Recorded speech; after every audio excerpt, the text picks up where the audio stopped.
রাধে রাধে বন্ধুরা, আশা করি সকলেই ভীষণ ভালো আছো। গোপালের পরিবারের সকলকে জানাই সুস্বাগতম। জন্মাষ্টমীর সারাটা দিন গোপাল সোনাদের সঙ্গে কিভাবে কাটালাম সেটাই তোমাদের সাথে শেয়ার করছি। আর তোমরা কিন্তু কমেন্ট বক্সে অবশ্যই জানিও তোমরা কিভাবে জন্মাষ্টমীর সারাটা দিন কাটালে। সকালবেলা থেকেই শুরু করলাম ভিডিওটা, দু একদিন দেরি হয়ে গেল ভিডিওটা দিতে এডিট করে, যেহেতু গতকালই নন্দ উৎসব গেছে, ফলে একটু দেরি হয়ে গেছে সব কিছু শেয়ার করতে। তো তোমাদের সঙ্গে শেয়ার করব না, তোমরা গোপালের পরিবারের অংশবিশেষ, তো সেই কারণেই শেয়ার করা। আর এইভাবেই প্রত্যেক দিন জন্মাষ্টমীর মতোই সকালবেলায় এই আদর করে ঘুম তোলাটা, এটা কিন্তু প্রত্যেক দিনের রুটিনেই থাকে। সব সময় শেয়ার করে উঠতে পারি না, কিন্তু বিশেষ দিনে তোমাদের সঙ্গে শেয়ার করার চেষ্টাটা করি। আর জন্মদিন বলে কথা, ব্রেকফাস্ট মেনু তো একটু স্পেশাল হতেই হয়, তাই না বলো? তাই জন্য কিন্তু লুচি তরকারি ছিল ব্রেকফাস্ট মেনুতে। আর তোমরা যারা আমার পরিবারে রয়েছে তারা তো জানোই, খালি পেটে কিন্তু আমি লুচিটা দেই না, যদি অ্যাসিড হয়ে যায় তাই জন্য আগে কিন্তু একটা বিস্কিট অবশ্যই খাইয়ে নিই। আর প্রথমে খালি পেটে জলটা খাইয়ে নিই মুখ ধোয়ার পর, তারপরে বিস্কিট খাইয়ে তারপরে লুচি তরকারি খাওয়াই। আর এই যে মাটির থালার সেটটা দেখছো, এগুলো সমস্তই আমার নিজের হাতে বানানো সোনা বাবাদের জন্মাষ্টমীতে ভোগ নিবেদন করার জন্য। আর দেখো, আমি না তাল ক্ষীর বানিয়েছিলাম রাতের মেনুতে, সেটা তোমরা দেখতেই পাবে, তার একটু ক্লিপ রেখেছিলাম। আসলে এই সময় আমার সঙ্গে ঘটে গেছিলো একটা ঘটনা, সেটার জন্যই ক্লিপটা নেওয়া তোমাদের সাথে শেয়ার করব বলে। আমি তো সমস্ত কিছু এগুলো রেখেছিলাম রাতের মেনুর জন্য, কিন্তু ওরা যদি মনে করে যে ওরা দুপুরবেলাতেও খাবে, সেটা কিন্তু আমাদের হাতে থাকে না। ওরা নিজেদের খুশি মতো সমস্ত কিছুই জোগাড় করে নেয়। সেই ঘটনাই শেয়ার করব, তোমরা পঞ্চামৃত স্নান দর্শনের সাথে সাথে সেই ঘটনাটা শুনে রাখো। দুপুরবেলা যেহেতু রাত্রে অনেক কিছু প্ল্যান প্রোগ্রাম থাকে, তো দিনে আমি চেষ্টা করি জন্মাষ্টমীতে হালকা কোনো খাবার দাবার দেওয়ার। তো সেরকম বিশেষ কিছু থাকে না, কিন্তু অদ্ভুতভাবে যেটা কোনো বছর ঘটেনি, সেই ঘটনাটাই আমার সাথে ঘটে গেল। আমার এক বোন আমাকে হঠাৎ করে ফোন করে বলল যে হঠাৎ করে তাদের বাড়িতে আগের দিন তাল নিয়ে এসছে, তো সে তালের বড়া ওই দিনই সকালে বানিয়েছে, দুপুরবেলায় গোপাল সোনাকেও সে নিবেদন করতে চায়। এই ঘটনাটা কিন্তু কোনোদিনও ঘটেনি। আর আমরা সকলেই জানি যে গোপালরা কিন্তু তালের বড়া বা তালের ক্ষীর খেতে ভীষণ ভালোবাসে। তো আমার সেই বোন কিন্তু নিজের হাতে এই প্রথমবার অবশ্য বানিয়েছে। তো সেই তালের বড়া, তালের ক্ষীর এগুলো বানিয়ে নিয়ে সে গোপাল সোনার দুপুরের লাঞ্চ মেনুতে ভোগ নিবেদনে দিয়েছে। তো এটা কী বলো তো, আসলে আমরা সন্তান হিসেবে সোনা বাবাদের যতই ভাবি না কেন, তাদের তো একটা ঐশ্বরিক মাহাত্ম্য আছেই। তো তাদের কখন কি দরকার সেটা কিন্তু তারা ঠিক জোগাড় করে নেয়, সেটা আমাদের বলার অপেক্ষা রাখে না। আর আমি কিন্তু প্রত্যেক বছরের ন্যায় এবছরও গোপাল সোনাদের সাথে সাথে পুরো বৃন্দাবন অর্থাৎ রাধাকৃষ্ণ গৌরনীতায় সকলকেই পঞ্চামৃত স্নান করিয়েছিলাম। আমি এই প্রমাণ বহুবার পেয়েছি, যখন ওদের যেটা খেতে ইচ্ছে করে বা যেটা ইচ্ছে হয়, আমার হাত দিয়ে না হলেও অন্য কোনো মানুষের হাত দিয়ে সেই জিনিসটা ঠিক চলে আসে। এরকম বহুবার বহু ঘটনা ঘটেছে। আর এই দেখো, নতুন জামা কাপড় পরিয়ে দুপুরবেলা স্নান করানোর পরে খাটে বসিয়ে দিয়েছি। আর খাটটা একটু ডেকোরেশনও করেছিলাম ফুল টুল দিয়ে। আর জামাগুলো কিন্তু প্রত্যেকটা আমার নিজের হাতে বানানো, এই বছরই প্রথম প্রচেষ্টা। আর যে রানী কালারের জামা পরা গোপাল সোনা দেখছো, এটা আমার গোপাল সোনা নয়, আমার আরেক বোনের গোপাল সোনা। সেও আমার গোপাল সোনাদের সাথেই তাকে জন্মাষ্টমীটা একসাথে পালন করেছিল। আর রাধা মাধবকেও দেখে নাও, সমস্তই আমার নিজের হাতে তৈরি পোশাক। এবছর আমি নিজের হাতে বানাতে পেরে নিজেকে ধন্য মনে হচ্ছে।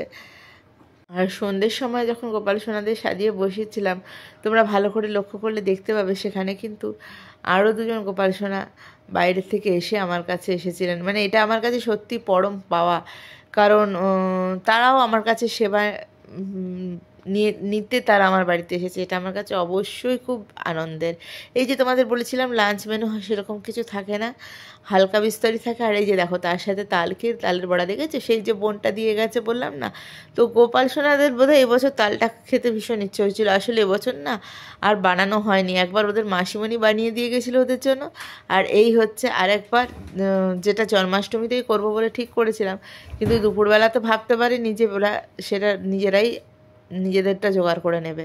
আর এই হলো সন্ধ্যের সময়। এবছর কিন্তু প্রত্যেক বছরের ন্যায় অন্য কোনো রুমে করিনি ওদের আয়োজন, ছাদে করেছিলাম সমস্ত আয়োজনটা। দেখো, আর প্রত্যেকে মানে গোপাল সোনারা পড়েছিল মব কালারের বেনারসি দিয়ে জামা, যেগুলো আমার বানানো, আর রাধারানীরা পরেছিল লাল বেনারসি। ছাদে ছোটোখাটোভাবেই এই জন্মাষ্টমীর আয়োজন করেছিলাম। আর যেহেতু ওদের ড্রেসের রং ছিল মব কালার আর লাল, তাই বেলুনগুলো কিন্তু সেরকম রঙেরই রেখেছি। বেলুনটা ছিল পার্পেল আর লালের মধ্যে।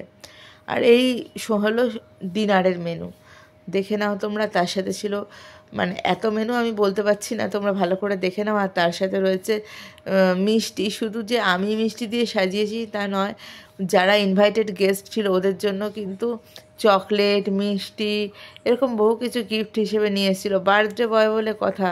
আর সেই গিফটগুলো কিন্তু দেখো পিছনে থরে থরে সাজিয়েও দিয়েছি। এত মানুষের আনাগোনায় আমার যেন মনে হচ্ছিল নিজের বাড়ির ছাদটাই যেন বৃন্দাবন হয়ে গেছে। সকলে ভীষণ আনন্দিত ছিল। এবং এই যে বৌদিকে দেখতে পাচ্ছ, এই বৌদিও বলেছে সামনের বছর থেকে এই বৌদিও তার গোপাল সোনাকে নিয়ে আসবে আমার বাড়িতে এবং এখানেই জন্মাষ্টমী পালন করবে। এইটা কিন্তু ভীষণ আনন্দের, জানো তো। আর আরও একজন বৌদি, তো তার গোপাল সোনা কিন্তু আমার বাড়িতেই জন্মাষ্টমী পালনের দিন এসেছিলো। তো সেই কারণে বৌদি কিন্তু নিজের হাতে পায়েসও বানিয়ে দিয়েছিল। এইভাবেই অনেক গোপাল সোনাকে নিয়ে আমার গোপাল সোনারা ছাদ আলো করে বসেছিল। তবে প্রত্যেকবারের ন্যায় এবছর আর আমি নিজে হাতে কেক বানিয়ে উঠতে পারিনি, একদম সময় পাইনি। সেই কারণে দোকান থেকে অর্ডার দিয়ে আনা হয়েছে। আর বাকি সমস্ত কিছু মোটামুটি নিজেই করার চেষ্টা করেছি। তবে সব কিন্তু আমার একার পক্ষে তো হয়তো সম্ভব হতো না, বাড়ির সকলের হেল্প নিয়ে, এমনকি আমার মেয়েরও হেল্প ছিল। তো সকলের হেল্প নিয়ে বিভিন্ন রকম রান্না পরিবেশন করে সোনা বাবাদের দিয়েছি। আর সোনা বাবাদের দর্শন করার জন্য এত মানুষের আনাগোনা হয়েছিল, সবার ক্লিপটা নিতে পারিনি, যতটুকু নিতে পেরেছি। আসলে সেই সময় তো ওদেরকে নিয়েই ব্যস্ত ছিলাম, তো সব সময় সব কিছু ভিডিও করে হওয়া ওঠে না। আর দেখো ভিডিও কলেও কিন্তু এই বৌদি আবার তার বাড়ির লোকজনকে দেখাচ্ছিল কিভাবে জন্মাষ্টমী পালন হয়েছে। তো এইভাবে না ভীষণ আনন্দ মজায় কেটে গেছে। আর এই দেখো ছোট্ট একটা বালগোপাল কিন্তু দোলনায় বসে দোলা শুরু হয়ে গেছে। মানুষের মধ্যেই তো গোপালের বাসস্থান। এই ছোট ছোট ছেলেরাই তো, ছেলে বলো মেয়ে বলো, গোপাল আর রাধিকা রানী হিসেবে আমাদের মধ্যে বিরাজিত, তাই না?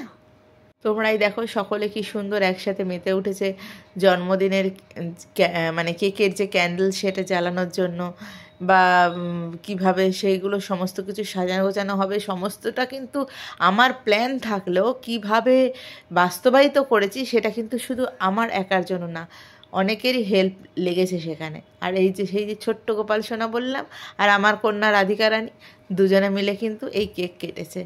আসলে বাচ্চাদের দিয়ে কেক কাটানোটাই আমার মনে হয় গোপাল সোনারাও ভীষণ খুশি হয়। দেখো সারা বছর ধরেই তো মোটামুটি প্ল্যান হতে থাকে কিভাবে অনুষ্ঠানটাকে বাস্তবায়িত করে তুলব। যখন সুষ্ঠুভাবে সেটা হয় না, তখন কিন্তু মনের মধ্যে ভীষণ আনন্দ হয়। তোমরা যারা আমার ভিডিও সবসময় দেখো তারা নিশ্চয়ই জানবে, মেয়ের জন্মদিনের সময় আমি বলেইছিলাম যে আমাদের ছাদে কিন্তু ইনভার্টার কানেকশান নেই, সেই কারণে ভীষণ টেনশান হতে থাকে। কিন্তু আমি এইবার মিস্ত্রি দিয়ে ছাদে ইনভার্টার কানেকশানও করে নিয়েছিলাম, শুধুমাত্র যাতে জন্মাষ্টমীটা সুষ্ঠুভাবে পালন করতে পারি। আর অদ্ভুতভাবে প্রত্যেক জন্মাষ্টমীতেই কিন্তু ঝড় বৃষ্টি হয়, কিন্তু এবছরই ফার্স্ট টাইম ছাদে করলাম। অনেকেরই ভয় ছিল মনে যে ছাদে ঝড় বৃষ্টি হলে কী হবে, যদিও শেড আছে, কিন্তু কী বলো তো, ঝড় বৃষ্টির সময় না বৃষ্টির ছাড়টা তো আসে, সেটা তো শেড মানিয়ে চলে না। তো কোনো সমস্যাই হয়নি, কারণ এক ফোঁটাও ঝড় বৃষ্টি হয়নি। হয়েছে পরের দিন, কিন্তু জন্মাষ্টমীর দিন কিন্তু কোনো ঝড় বৃষ্টি হয়নি। আর আরও একটা কথা, আমি যতবার বিশ্বাস করো আমার মেয়ের জন্মদিনে বেলুনটা নিয়েছি, একটা না দুটো বেলুন মানে ফেটে গেছে, সেটা হিটের জন্য হোক বা বেলুন ভালো না থাকার জন্য হোক, কিন্তু জন্মাষ্টমীতে সেরকমও কোনো প্রবলেম হয়নি। আর তারপরে সেদিন তো খুব আনন্দ মজায় কেটে গেল। পরের দিন এই হলো আমার নন্দোৎসবের নীলাম্বরী রূপে আমার গোপাল সোনা রাধিকা রানীর সাজ। এই ড্রেসগুলো আমার বানানো। শুধু যে আমার রাধিকা রানী বা গোপাল সোনাদের যে ড্রেস বানিয়েছি তা নয়, বহু মানুষের অর্ডারের কাজ কমপ্লিট করেছি। প্রচুর চাপের মধ্যে ছিলাম, সকলকে সুন্দরভাবে সাজিয়ে তুলতে পেরেছি। আমার হাতে তৈরি পোশাকে বহুবারই গোপাল সোনা সেজে উঠেছে, এটা আমার কাছে পরম পাওয়া, ভীষণ জীবনকে ধন্য মনে হয়েছে। গোপাল সোনারা আমার সঙ্গে থাকলে আগামী দিনে আমি আরও এগিয়ে যেতে পারবো। আর যদি তোমরা আমার সাথে থাকো, এইভাবেই আমার সাথে থেকো, আমার গোপালের পরিবারের সঙ্গে থেকো। চলো টাটা, আবার আসবো নেক্সট একটা ভিডিও নিয়ে। ততক্ষণে সবাই ভালো থেকো, সুস্থ থেকো, অবশ্যই সাবধানে থেকো, আর গোপালের পরিবারের সঙ্গে থেকো।